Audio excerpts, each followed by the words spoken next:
आतंकवादी कार्यक्रम के लिए आएगा, उसमें हम सिटीजन भी दे देंगे। ये क्या समझते हैं हमें? ये कोई हिंदुस्तान कोई धर्मशाला है कि कोई भी चटाई लेकर आके यहाँ लगा के सो सकता है? हमारी नागरिकता के लिए कीमत होनी चाहिए। क्योंकि सोनिया ने कहा बच के रहो भाई। अब सोनिया जेल जाने वाली है, चिदम्बरम जेल होकर आए, दोबारा जाने वाली है। अभी एक प्राइम मिनिस्टर हंगरी, उसने कल के इंडियन एक्सप्रेस में उसका बयान आया।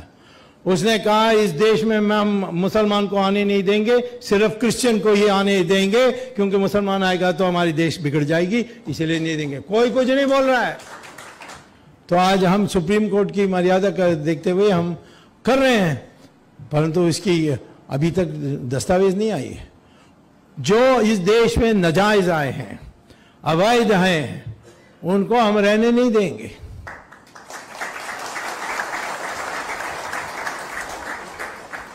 तो मुझे कहते हैं हिंदू आएगा तो, मैंने कहा उसको रहने देंगे। तो उन्होंने कहा क्यों ये फर्क? हिंदू और कहीं नहीं जा सकता है। मुसलमान तो 51 देश है, मुसलमानों का देश 51 कंट्रीज हैं, सब में जा सकते हैं। यहां क्यों आने जाते हैं? अवैध, हाँ वैध रूप से रास्ता है। आर्टिकल सेक्शन 6 सिटीजनशिप एक्ट में, उसमें आप अप्लाई करो, 11 साल रहो यहाँ विदेशी के नाते, और अपनी सारी जो व्यवहार है सबको पहचान हो जाए और मिल जाएगा। इसी तरीके से तो सोनिया गांधी को हमने सिटीजनशिप दी थी, वो भी ठीक से भरा नहीं है उसने फॉर्म को। एक दिन बाहर निकाल दूंगा और फिर छुट्टी, थोड़ा तिहाड़ जेल के चक्कर काटने के बाद उसको इटली भेजने के लिए तैयार है। वो भी ठीक से भरा नहीं है उसने फॉर्म को। एक दिन बाहर निकाल दूंगा और फिर छुट्टी, थोड़ा तिहाड़ जेल के चक्कर काटने के बाद उसको इटली भेजने के लिए तैयार है।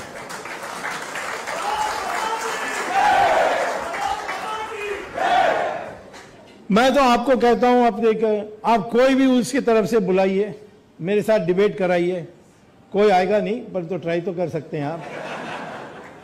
हाँ, जब ब्रिटिश सिटीजन्स युगांडा में निकाले गए थे, ईदी अमीन ने निकाल दिया था, तो ब्रिटेन ने कहा दिया कि आपके पास पासपोर्ट हो सकता है, नागरिकता हो सकती है, परंतु आप हमारे लिए नहीं है, तो इसीलिए हम आपको नहीं देंगे। तो सारा हिंदुस्तान आना पड़ा, और यहां नहीं होते तो मर जाते।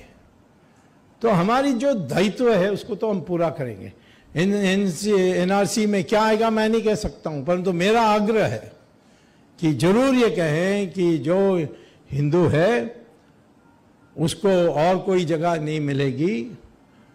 प्रयास करके भी फेल हो गई, हमारे देश में हम जरूर देंगे। परंतु जो भी आए, वो कहते हैं रोहिंग्यास को भी ले लो। मैंने कहा क्यों? रोहिंग्या के जो लोग हैं, उनके नेताओं ने 1944 में कहा था, क्या कहा था? उन्होंने ये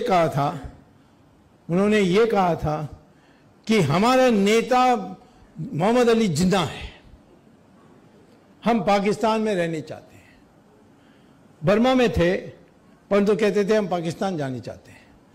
देश की बंटवारा हुई, पाकिस्तान बनी, तो बर्मा में उन्होंने कॉन्स्टिट्यूएंट असेंबली संविधान बनाने के लिए बनाई, उसमें 2 नुमाइंदे को रखा, और दोनों नुमाइंदे ने कहा कि हम इसको मानते नहीं हैं, हमें पाकिस्तान जाना है, और पाकिस्तान को लेने के लिए तैयार नहीं। तो वहीं बैठे रहे।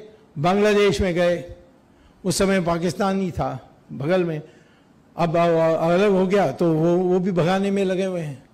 कहते हैं इंडिया में हमें लेना चाहिए। न्यूयॉर्क टाइम्स एडिटोरियल लिखती है कि हम बड़े दिल से इनको लेना चाहिए। तुम्हारे दिल हमसे बड़ा है तो तुम अमेरिका में ले लो, और 1-2 आतंकवादियों के, और ये लोग हमारे साथ कभी नहीं थे, तो हम उनको क्यों लें? ये कोई हिंदुस्तान कोई धर्मशाला है कि कोई भी चटाई लेकर आके यहाँ लगा के सो सकता है?